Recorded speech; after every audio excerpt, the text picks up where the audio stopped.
remember just being a tourist in Australia and going past this tiny... There are moments in life that stop you completely. Moments where time seems to fold in on itself, where the past and present collide so suddenly and so violently that your body doesn't know whether to laugh or cry. For Terri Irwin, that moment came on a warm October evening in 2025, inside a packed television studio, under bright lights, surrounded by thousands of watching eyes. She had sat through countless difficult moments in her life. She had held dying animals in her arms. She had stood at a morgue identifying the body of the man she loved most in the world. She had faced mining companies, lawsuits, public criticism, and personal heartbreak with a steadiness that most people could only marvel at from a distance. But nothing, not one single thing in nearly 2 decades of widowhood, had cracked her open quite like what her son Robert did on that stage. He didn't do it with words. He didn't give a speech. He simply moved, and in moving, he became his father, and the room fell apart, and Terri Irwin, one of the toughest women on the planet, buried her face in her hands and wept. This is the story of how a boy became a man, how a mother watched it happen, and why that transformation carried the weight of everything a family had lost and everything they had somehow managed to hold together. To understand why Robert's transformation broke Terri so completely open with emotion, you first have to understand who Terri Irwin is. Not the television personality, not the co-host of The Crocodile Hunter, the real woman underneath all of it. Terri Penelope Raines was born on July 20th, 1964, in Eugene, Oregon. She grew up in a household where wild animals were not unusual guests. Her father Clarence had a habit, unusual by any standard, of pulling his 18-wheeler over on American highways to rescue injured wildlife. Raccoons, deer, foxes, even the occasional small bear found their way into the cab of his truck and eventually into the Raines family home. Her mother Judy wasn't always thrilled about the arrangement, but something shifted the day 5-year-old Terri calmly picked up a bottle and began feeding a trembling fawn in their kitchen as though it were the most natural thing in the world. That image, a small girl with steady hands and a completely calm heart, essentially predicted everything that followed. By the time Terri was a teenager, their family home had become an unofficial wildlife rehabilitation center. She bottle-fed baby animals every 2 hours through the night, fell asleep in class from exhaustion, and built professional-grade enclosures in the backyard after a wildcat scratch sent a neighbor to the hospital needing stitches. She graduated from South Eugene High School in 1982, and rather than heading straight to college, she stepped into her father's trucking business and quietly transformed it into something else entirely. She organized the drivers. She gave them animal carriers and first aid kits. She told them to bring back any injured creature they found along the highway. And they did. By her mid-20s, Terri had founded her own wildlife rehabilitation center. Starting with a cougar cub, she paid $1,300 of her own savings to rescue from a filthy cage. That cougar, a sick and broken animal named Molina, became the seed of something enormous. By 1989, her organization was caring for more than 300 wild animals a year. She was also working overnight shifts at an emergency veterinary clinic, performing surgeries on cats and dogs, then going home to care for foxes and bears who needed the same level of attention with considerably fewer rules. She was offered a scholarship to veterinary school that year by the Oregon Veterinary Medical Association. She turned it down. She wanted to be in the field. She always wanted to be where the animals were. This is the woman who walked into Queensland's Reptile and Fauna Park on October 1st, 1991, just 2 days after a young, barefoot, bandaged man named Steve Irwin had taken over from his parents. She was 27. There were 12 tourists watching that day. And what she saw wasn't a show. It was a calling. Steve Irwin proposed to Terri a month after they met. He flew unannounced to Oregon with a rescued gopher snake wrapped around his arm, showed up at 6 in the morning while she was feeding baby raccoons, took her on a hike, got down on one knee, and told her she was more dangerous than any crocodile he had ever wrestled. She said yes immediately. They married on June 4th, 1992, in Eugene, Oregon, with 100 guests and 0 honeymoon. They flew straight to North Queensland to film crocodile captures. Their wedding footage eventually became the pilot episode of The Crocodile Hunter, a show that would air in over 100 countries and turn two wildlife-obsessed people from opposite ends of the earth into global icons. But what the cameras rarely captured was the real texture of that life. Terri had a miscarriage in the outback in 1994, 200 miles from a hospital, surrounded by venomous snakes. She cried all night in a tent, then helped Steve capture brown snakes and taipans the next morning without ever telling the crew what had happened. In 1999, a 3-ton hippopotamus charged their Land Rover during an African safari shoot, shattering the windshield and sending glass across Terri's face. She lost consciousness. Steve drove 300 miles through dangerous territory while she bled beside him. That footage was never broadcast. In 2002, she flipped a Jeep into crocodile-infested waters while filming on location. A 12-foot crocodile named Charlie was nearby. She swam out unhurt and kept filming. What Terri Irwin possessed, in quantities that seemed almost unfair, was the ability to absorb enormous amounts of pain and keep going. Not because she was numb to it, precisely because she wasn't. Their daughter Bindi was born in 1998. Their son Robert was born in December 2003. Steve was famously photographed cradling 1-month-old Robert in one arm while feeding a crocodile with the other, an image that drew enormous controversy at the time, but which, in hindsight, said everything about who the Irwin family was. They did not separate life from their work. Their work was their life, and their children were brought into it from the very beginning. What very few people knew, and what Terri only revealed publicly in the 2024 updated edition of her memoir Steve and Me, was that Robert's early months nearly destroyed her from the inside. She suffered from severe postpartum depression following his birth. She described it as the darkest period of her life. There was a day during a routine zoo visit when a snapping turtle got dangerously close to baby Robert in the water. Terri reacted instantly and pulled him to safety. But the terror of that moment, the horrible flash of what could have happened, lodged itself permanently in her. Long after Steve was gone, that memory stayed with her. She said it shaped how fiercely she held on to her children. 2 years and 9 months after Robert was born, Steve Irwin was dead. September 4th, 2006. Steve was filming near Bat Reef for a documentary called Ocean's Deadliest when he swam too close to a large stingray. The animal, feeling cornered, struck defensively with its barbed tail. The barb was 8 inches long. It pierced Steve's chest and punctured his heart.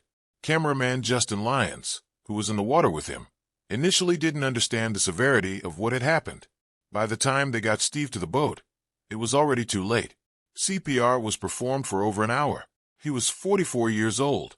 Terri was 1,500 miles away at the time, home with their children. Bindi was 8 years old. Robert was not yet 3. The call came at 2:15 in the afternoon. Terri chartered a private jet within minutes and spent $15,000 to reach her husband. By 6 o'clock that evening, she was at the morgue. Steve's last recorded words, captured on the camera that had followed him for years, were simple and devastating. He said, "I'm dying." Then, with whatever remained of his strength, he asked them to turn the camera off. The footage was destroyed within 24 hours. Terri ensured that personally. Some things are not content. The grief that followed was not a private grief. It belonged to the entire world, or at least the world felt that way. 2 weeks after Steve died, his daughter Bindi stood in front of 10,000 mourners and gave a eulogy that left not a single dry eye in the crowd. She was 8 years old. She spoke about her father with clarity and love, and a composure that devastated people precisely because it shouldn't have been possible at that age. She revealed during that speech that Steve had called home just 45 minutes before he died. He had talked about crocodiles. He said it would be a big day. He said nothing about stingrays. In the years that followed, Terri rebuilt. She fought off a messy public fallout with Steve's father, Bob Irwin, who accused her of commercializing the zoo and straying from Steve's original vision. She faced lawsuits. She sold $20 million in properties in 2011 just to keep the zoo and its conservation work financially viable. She negotiated a 6-year legal battle against mining companies who wanted access to the Steve Irwin Wildlife Reserve in Cape York. She won. Parliament passed legislation protecting the 330,000-acre reserve permanently. She launched a wildlife hospital that treated its 90,000th patient during the devastating Australian wildfires of 2019 and 2020. She raised 2 children essentially alone while running a conservation empire and keeping the memory of their father not just alive, but actively growing. And through all of it, Terri Irwin never dated anyone. Not once in 19 years. On Mother's Day in 2025, she finally spoke publicly about why. She said that being a single mother had given her purpose. It had given her strength. Her tears spoke more clearly than her words. The audience understood. Some wounds don't heal. They just become part of who you are. And if you're strong enough, you carry them beautifully. Robert Clarence Irwin was born on December 1st, 2003. He was given his grandfather's name as a middle name, and he inherited something far less nameable from his father, a way of looking at the natural world that bordered on reverence, a fearlessness around animals that seemed almost genetic, a presence in front of a camera that he never had to learn because it was simply already there. He was 2 years and 9 months old when Steve died. He has no memory of his father that wasn't given to him by other people, by his mother and his sister, by footage and photographs, by the stories told at the dinner table at Australia's zoo and on conservation trips, and in quiet moments when the day wound down and someone said, "Your dad would have loved this." Growing up as Robert Irwin meant growing up as a symbol, the son of the crocodile hunter, the boy who was photographed as an infant beside a feeding crocodile, the image that made headlines around the world, the child who appeared alongside his mother and sister on Crikey, It's the Irwins, the reality show that launched in 2018 and followed the family through 4 seasons of wildlife adventures spanning multiple continents. Robert was a natural on camera, but more than that, he was genuine in a way that could not be manufactured or coached. He cared about the animals with the same unguarded intensity his father had. He talked about them the way Steve had talked about them, with wonder and urgency and a specific kind of joy that made people lean forward in their seats. But there is a difference between following in someone's footsteps and truly becoming yourself. Robert Irwin spent his entire childhood and young adult life processing a loss he never fully experienced consciously. He was too young to have the memories. He only had the absence, which in some ways is its own particular kind of grief. You cannot mourn what you do not remember, but you can feel the shape of what is missing every single day. What his mother watched unfold over the years, quietly and with the particular awareness of someone who studies living things for a living, was a young man working through that absence by moving toward it. Every wildlife conservation project Robert threw himself into was in some way a conversation with his father. Every camera he picked up, every snake he handled, every crocodile he stood beside without flinching, was both a tribute and a discovery. He was learning who Steve Irwin was by becoming the parts of Steve Irwin that lived inside him. By his late teens, Robert had grown into something remarkable. He was not just Steve's son. He was his own person, someone with his own voice, his own passion for photography and wildlife documentation, his own way of engaging with audiences that was warm and grounded and utterly without pretense. He had inherited his father's charisma, but it wore differently on him. Where Steve had been explosive and electric and almost impossible to look away from, Robert was quieter, more considered, and somehow equally magnetic for completely different reasons. He made you feel, when he spoke about the natural world, that it was the most important subject on Earth, and that there was still time to protect it. Terri watched all of this. She watched every step of it, the way only a mother can. October 12, 2025. Robert Irwin was on live television. The details of exactly which program and which stage have been shared widely across social media and news outlets in the weeks that followed. But what happened on that stage is what matters. What happened was not planned. It was not rehearsed. It was not a scripted tribute moment engineered by a production team. What happened was entirely, purely Robert. During a segment that had started as a fairly straightforward interview format, something shifted. Robert was asked about his father. This happens frequently. It is a question he has answered hundreds of times in hundreds of different ways over the years. But on this particular night, in this particular moment, something in him responded differently. He didn't give the polished, composed answer that years of practice had equipped him to give.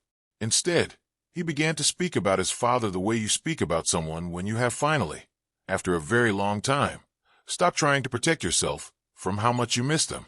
He spoke about learning who Steve Irwin was not through memory, but through everything his family had preserved. He spoke about watching the old footage of his parents on their honeymoon, wading through crocodile-infested rivers in North Queensland with cameras rolling, young and fearless and entirely in love with both each other and the world they were trying to protect. He spoke about his mother. He spoke about what she had carried.